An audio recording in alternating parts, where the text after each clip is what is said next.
short, cut me short. I decided to read from the final book of Homer's Odyssey, not just because it's a classic of Western literature, but also because it's kind of appropriate for a man who took 20 years to get home to be reading something about that at a 24-hour readathon. So, Book 23, Husband and Wife at Last. The older woman went upstairs with a chortle to tell the lady her own dear husband was downstairs. The woman's knees would hurry. Her feet kept stumbling. Standing now by her head, she spoke to her softly. Wake up! Penelopeia, see with your own eyes, dear child, what you've pined for all of your days here. Odysseus came. He's home for all of his lateness. He's killed the prideful suitors, men who were swaying your son and devouring his wealth, troubling the whole house. Mindful Penelopeia answered by saying, Dear aunt, the gods have made you mad.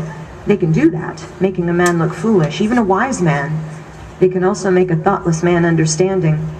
They've dazed you now. Before your mind was a sound one. Why do you fool me? My heart has plenty of sorrow already. Why this talk? You woke me from sweet sleep, which held me fast and closed my eyes for a good while. I haven't slept that way since the hour Odysseus left for Troy, that evil no one should mention. Go on now. Go back down. Be off to the great hall. Because if another woman, one of my own maids, approached me with news like yours and broke up a good sleep, I'd pack her off myself in a nasty and hurried way back to the hall. Your age has helped you in one way. Her well-loved nurse Eurycleia answered by saying, Dear child, I'm not fooling. Everything's quite true. Odysseus came. He's home, just as I told you. The stranger they all mistreated down in the great hall?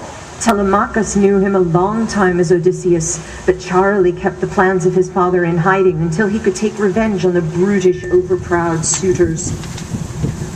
She stopped, and her lady gladly jumped out of bed there to hug her old nurse.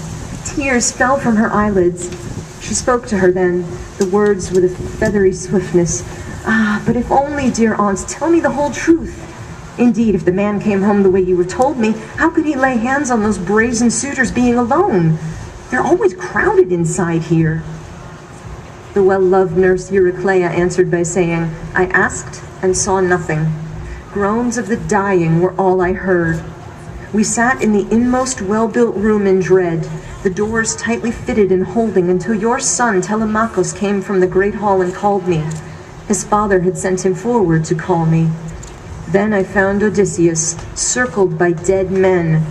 They sprawled on the hard floor. He stood there among them, piled on each other. The sight of the man would have warmed you, smeared with blood and grime. He looked like a lion. The corpses are all together now by the courtyard gate, and Odysseus purges the beautiful place with sulfur. He built a great fire and sent me to call you. Follow me. Both of your loving hearts should be marching now into joy for all the harm you have suffered. Today your endless longing is ended at long last. The man is alive at your hearth, finding you both well, his wife and son in the hall. The suitors who caused him trouble are all avenged right here in your household. Penelopeia was thoughtful still, and she answered, Dear aunt, no boasting yet, no chortling too soon. You know how welcome his sight would be in the great hall to everyone, mainly to me and the son born to us both here. Yet your story is not true, not as you tell it. Rather, some deathless god, enraged by their brashness, killed the high-born suitors for all of their wrongful, heart-stinging acts. They honored nobody walking the wide earth, good or bad, whoever approached them. They suffered harm for their recklessness. Still, my Odysseus lost his homecoming, lost himself, far from Achaia.